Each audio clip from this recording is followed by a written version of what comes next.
আসসালামু আলাইকুম। একদা নবী হজরত মুসা আলাইহিস সালাম একটি বাগানের পথ ধরে হাঁটছিলেন। তখন তার বয়স হয়েছে অনেক। মনে মনে তিনি অতীতের অনেক কথাই ভাবছিলেন। এমন সময় হঠাৎ করে মালাকুল মউত হজরত আজরাইল আলাইহিস সালাম এসে হাজির হলেন। হজরত মুসা আলাইহিস সালাম তখন জিজ্ঞাসা করলেন, আপনি কি আমার জাহান কবজ করার জন্য এখানে এসেছেন? আজরাইল ফেরেশতা বললেন, জি হ্যাঁ, মহান আল্লাহ তাআলা নির্দেশ, এবার আপনার জাহান কবজ করার নির্দেশ হয়ে গিয়েছে। আপনার নির্ধারিত যে বয়স ছিল তা আজকে শেষ হতে চলেছে। মহান আল্লাহ তাআলা আমাকে পাঠিয়েছেন আমি যেন জাহান কবজ করে নিই। তখন মুসা আলাইহিস সালাম জিজ্ঞাসা করলেন, আপনি কি আমার জাহান মুখ দিয়ে বের করে নেবেন?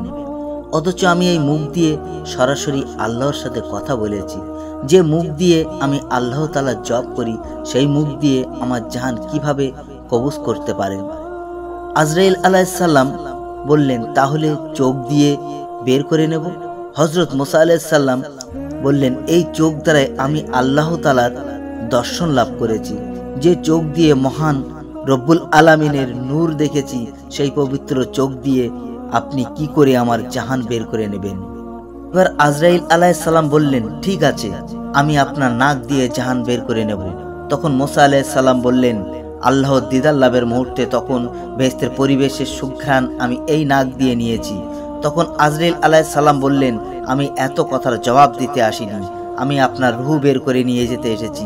এখন আমার যেভাবে ইচ্ছা সেইভাবেই জাহান কবজ করে নেব, রূহ বের করে নিয়ে যাব।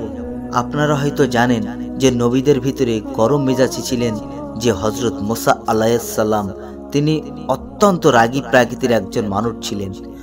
হজরত আজরাইল আলাইহিস সালাম বললেন, আপনার সময় শেষ, অতএব আমার যেভাবে ইচ্ছা সেইভাবে জাহান কবজ করে নেব। হজরত মুসা আলাইহিস সালাম প্রচণ্ড রেগে গেলেন এবং বিয়াদব বলে তার গালে সজোরে একটি থাপ্পড় বসিয়ে দিলেন। ফলে আজরাইল আলাইহিস সালাম চক্ষু দুটি বের হয়ে গেল। আজরাইল আলাইহিস সালাম এই অবস্থায় সোজাসুজি আল্লাহর দরবারে চলে গেলেন এবং আল্লাহ তাআলার নিকট তিনি সমস্ত কথাই খুলে বললেন। যদিও আল্লাহ তাআলা সব কিছুই দেখছিলেন, আল্লাহ তাআলা তখন আজরাইল আলাইহিস সালামের চক্ষু দুটি ঠিক করে দিলেন। বললেন, তুমি কিছু মনে করো না, আমার নবীদের মতো মুসার নাই এত গরম মেজাজ। ওহী জালালি তার বিহাতের নবী, তার দ্বিতীয় আর কেউ নেই। অতএব জান কবজ করার বিষয়টি আমি দেখব, তোমার আর তার কাছে যেতে হবে না। কয়েকদিন পর আল্লাহ রব্বুল আলামিন ওহী মারফত হজরত মুসা আলাইহিস সালামকে বললেন, হে মুসা, যদি তুমি একটি মহিষের পশমের সংখ্যা হায়াত আরজি করো তবে আমি তা তোমার জন্য দেব। তুমি যত বছর পৃথিবীতে বসবাস করতে চাও তুমি তত বছর পৃথিবীতে বসবাস করতে পারো।